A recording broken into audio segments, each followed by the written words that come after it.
आप लोगों ने सुपर फूड के बारे में सुना होगा। सुपर फूड आमतौर पर जैसे जो मोटा अनाज था उसे भी हम लोग सुपर फूड कह देते थे। सुपर फूड वो हो जाता है जिसमें सभी के गुण मिल जाते हैं हम लोगों को, जो हमारी बॉडी के लिए आवश्यक तत्व होते हैं वो सभी हम लोगों को प्राप्त हो जाए, उसे हम लोग आमतौर पर सुपर फूड कह देते थे। जैसे कि मोटे अनाज को, दूध को कह देते हैं, हरी सब्जियों को कह देते हैं, और मीट मांस मछली हो गई, इन सभी को। लेकिन क्या आप लोगों ने सुना है कि कोकरेच का जो दूध है, शोधकर्ता इसे मानते हैं सुपर फूड? क्यों मानते हैं, क्या होने जा रहा है? और जो कोकरेच है ना, कोई नई चीज नहीं है दोस्तों। चाइना जैसे देशों में जाओगे आप लोग, साउथ ईस्ट के देशों में, साउथ एशिया के जो ईस्ट में देश हो रखे हैं, वहां पे ऐसे जो जीव जंतु हैं वो आराम से बड़े चाव के साथ खाए जाते हैं। तो क्या मुद्दा होने वाला है, आखिर इसे सुपर फूड क्यों बोला गया है, चर्चा में क्यों आ रखा है, सब कुछ जानने वाले हैं। उससे पहले आपसे रिक्वेस्ट रहेगी, अगर चैनल पर नए हो तो प्लीज सार से स्टडी पॉइंट को जरूर सब्सक्राइब कीजिए। चलते हैं टॉपिक पे। इंटरनेशनल यूनियन ऑफ क्रिस्टलोग्राफी के जर्नल में प्रकाशित अध्ययन के अनुसार कोकरेच का दूध भैंस के दूध से 3 गुना अधिक ऊर्जा प्रदान करता है। तो यानी अब आप लोगों के घर में हो तो उन्हें मानना नहीं है, या तो क्योंकि मार दोगे तो उनमें जहर चला जाएगा, तो उन्हें क्या करो, पकड़ो और आराम से उसका दूध निकालो और पी लो। मतलब ऐसा मैं बोल नहीं रहा हूँ, मतलब जो लिखा है, मतलब भैंस की दूध से ना 3 गुना ताकतवर बताया गया है। प्रमुख बिंदु क्या हो रखे हैं? सुपर फूड उनके असाधारण पोषण मूल्य के लिए पहचाना जाता है, जिनमें बेरीज, नट्स और पत्तेदार साग जैसे खाद्य पदार्थ प्रमुख होते हैं। यानी जो सुपर फूड होते हैं उसमें कौन कौन से मेन चीज होते हैं? एक तो होती है बेरीज, दूसरा होता है नट्स, और तीसरे होते हैं पत्तेदार साग। तो इन तीनों के जो गुण जिसमें मिल जाते हैं उसे हम लोग क्या कह देते हैं? सुपर फूड, यानी असाधारण पोषक मूल्य। लेकिन अब एक आश्चर्यजनक दावेदार सामने बात आई है। कोकरेच का दूध है ना, उसे भी सुपरफूड बोला जा रहा है। शोधकर्ताओं का मानना है कि यह पदार्थ अब तक के सबसे पोषक तत्वों से भरपूर है, प्राकृतिक यौगिकों में एक हो सकता है। यानी बताओ, अब तक का सबसे ताकतवर फूड बताया जा रहा है कोकरेच के दूध को। कोकरेच का दूध क्या होता है तो समझते हैं। क्या कोकरेच के थन होते हैं जो दूध निकाला जाता है? नहीं दोस्तों।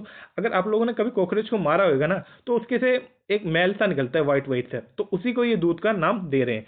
कोकरेच का दूध असल में दूध नहीं है, बल्कि ये एक पीला तरल होता है जो कोकरेच के बच्चे के पेट में क्रिस्टलीकृत होता है। यानी जो जो दूध आप लोग देखते हैं ना, ये जो व्हाइट रंग का होता है, ये दरअसल में एक पीला तरल होता है, जो कि जो कोकरेच होता है उसके बच्चे के पेट के अंदर क्रिस्टलीकृत होता है। इसे पैसिफिक बीटल कोकरेज से प्राप्त किया जाता है। इस तरल में एक अद्वितीय पोषण संरचना होती है, जिसमें प्रोटीन, आवश्यक अमीनो एसिड और शर्करा की उच्च मात्रा पाई जाती है। यानी ज्यादातर गुण जो मिल जाते हैं इसके दूध में। कोकरेच का दूध जैसा कि अन्य स्तनधारियों का दूध होता है, अपने बच्चों के विकास और पोषण को सुनिश्चित करने के लिए मौजूद होता है, उसी तरीके से इनका भी दूध होता है। लेकिन इसका उपयोग मानव उपयोग के लिए नहीं किया जाता है। ये तरल पदार्थ वास्तव में एक प्राकृतिक यौगिक होते हैं। कोकरेच के दूध का पोषण मूल्य क्या हो रखा है, तो ये समझ लेते हैं थोड़ा। शोधकर्ताओं के अनुसार कोकरेच का दूध ऊर्जा के लिहाज से अत्यधिक घना होता है। एक अध्याय में पाया गया कि यह दूध भैंस के दूध से 3 गुना ज्यादा ताकतवर बताया गया है, और जबकि गाय के दूध से यह 4 गुना अधिक ऊर्जावान होता है। इसमें प्रोटीन, वसा, ग्लाइकोसिलेटेड शर्करा और आवश्यक फैटी एसिड जैसे कि ओलिक और लिनोलिक एसिड की मात्रा भरपूर में पाई जाती है। इसी वजह से यह बहुत ज्यादा महत्वपूर्ण बताया जा रहा है। ये पोषक तत्व कोशिकाओं की मरम्मत और विकास के लिए आवश्यक होते हैं। कोकरेच के दूध की पोषण संरचना इसे ऊर्जा से भरपूर और स्वस्थ आहार के लिए एक उत्कृष्ट विकल्प बना सकती है, खासकर उन व्यक्तियों के लिए जिन्हें उच्च कैलोरी की आवश्यकता होती है। यानी जो बॉडी बिल्डर होते हैं ना, जिन्हें ज्यादा मात्रा में कैलोरी की आवश्यकता होती है, उनके लिए बेहतर विकल्प बताया जा रहा है।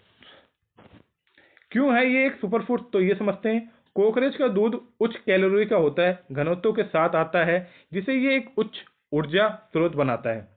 ये धीरे धीरे शरीर में पोषक तत्वों को छोड़ता है, जिससे शरीर में निरंतर ऊर्जा का प्रवाह बना रहता है। इसे लैक्टोज मुक्त और हाइपो एलर्जेनिक गुण इसे लैक्टोज असहिष्णु और एलर्जी से पीड़ित लोगों के लिए उपयुक्त बनाते हैं। इस प्रकार ये एक अच्छा विकल्प हो सकता है कि उन लोगों के लिए जो पारंपरिक डेयरी उत्पादों से परहेज करते हैं। यानी जो जैसे आमतौर पर गाय का दूध, भैंस का दूध, ऊंट का दूध, ऊँटनी का दूध होता है, भैंस ऊँट का तो दूध देती नहीं है, ऊँटनी का दूध हो गया या फिर बकरी का दूध हो गया, इन जो आमतौर पर जो परंपरा से दूध जिनके हम लोग पिया करते हैं, उन्हें जिसे परहेज हो रखे तो उनके लिए ये बेटर विकल्प बताया जा रहा है कोकरेज का दूध। लेकिन बहुत रेयर केस है इंडिया में ऐसा कुछ लोग अपनाएं, बाकी बाहरी देशों के नहीं बताए जा सकते। कोकरेज के फार्मिंग के लाभ क्या हो सकते हैं? तो कोकरेज फार्मिंग में कम जमीन और कम पानी की आवश्यकता होती है। इसके उत्पादन के लिए बड़े पैमाने पर जमीन और संसाधन की आवश्यकता नहीं होती है। इस प्रक्रिया के दौरान कोकरेज से दूध प्राप्त करने के लिए बहुत कम प्राकृतिक संसाधनों का उपयोग किया जाता है। तो आप लोग देख सकते हैं, अभी तक आप लोगों ने मुर्गी फार्मिंग सुना होगा, बकरी फार्मिंग सुना होगा, मछली फार्मिंग सुना होगा, लेकिन क्या कोकरेज फार्मिंग सुना है? तो नहीं सुना होगा, लेकिन होती है यार। मतलब थोड़ी हंसी आ रही है मुझे। ये क्या ये मानव उपयोग के लिए सुरक्षित है? तो थोड़ा ये समझते हैं। वर्तमान में कोकरेज का दूध को मानव उपयोग के लिए सुरक्षित नहीं माना जाता है। इसकी सुरक्षा पर अभी तक बहुत अधिक अध्ययन नहीं किया गया है। संभावित एलर्जी प्रतिक्रियाएं और संक्रमण के जोखिम इसके सेवन से जुड़ी चिंताओं के लिए विषय हो रखे हैं। यानी अभी पूरी तरीके से डिसाइड नहीं हो रखा है कि ये इंसानों के लिए सुरक्षित हो रखा है या नहीं। खासकर तौर पर गर्भवती महिलाओं के लिए एक जोखिमपूर्ण विकल्प हो सकता है। यानी जो प्रेग्नेंट लेडी होती हैं उनके लिए तो मतलब एक तरीके से बहुत ज्यादा खतरनाक हो सकता है इसका दूध। भविष्य में क्या संभावना है? तो वैज्ञानिकों का मानना है कि यदि उत्पादन की चुनौतियों को हल किया जा सकता है तो कोकरेज का दूध सुपरफूड के रूप में व्यापक रूप से लोकप्रिय हो सकता है। इसकी पोषकता और संभावित सतत उत्पादन से भविष्य में एक महत्वपूर्ण स्रोत बन सकता है। लेकिन वर्तमान पीढ़ी के संदर्भ में देखी जाए तो अभी इस पर शोध करना बाकी है। भविष्य में प्रयोगशालाओं में संश्लेषण यानी जैसे कि खमीर या सूक्ष्म जीवों को आनुवंशिक इंजीनियरिंग द्वारा कोकरेज के दूध में पाए जाने वाले समान प्रोटीन का उत्पादन किया जा सकता है, जिससे कि कीड़ों से इसे प्राप्त करने की आवश्यकता नहीं होगी। सुरक्षा परीक्षणों और मानव उपयोग के लिए सुरक्षा की पुष्टि के बाद इसे खाद्य स्रोतों के रूप में इस्तेमाल किया जा सकता है। यानी पहले तो बाकायदा इस पर संशोधन करने की बात बोली जा रही है, उसके बाद अगर ये सभी चीजों पर खरा उतरता है फिर बाद में देखा जाएगा कि ये मानव उपयोग के लिए है भी या नहीं है, और उसके बाद कहीं ये खाद्य प्रणाली में अपने शामिल किया जाएगा। तो कोकरेज का दूध किससे प्राप्त होता है? घर के कोकरेज से, पैसिफिक बीटल कोकरेज से, या जल कोकरेज से, या किसी भी प्रकार के कोकरेज से। तो जो इसका जो दूध प्राप्त होता है, अगर आप लोगों ने लेक्चर सही से सुना होगा तो मैंने बोला था पैसिफिक बीटल कोकरेज से इसका जो दूध प्राप्त होता है। उम्मीद करता हूँ लेक्चर आप लोगों को पसंद आया होगा। और कोकरेज का दूध अभी से नहीं पीने लगना है, अभी तो इसमें शोध होएगा, और वो भी सभी कोकरेज नहीं देते, जो पैसिफिक बीटल कोकरेज होता है ना वही। चलो मिलते हैं फिर नेक्स्ट वीडियो में। जय हिंद।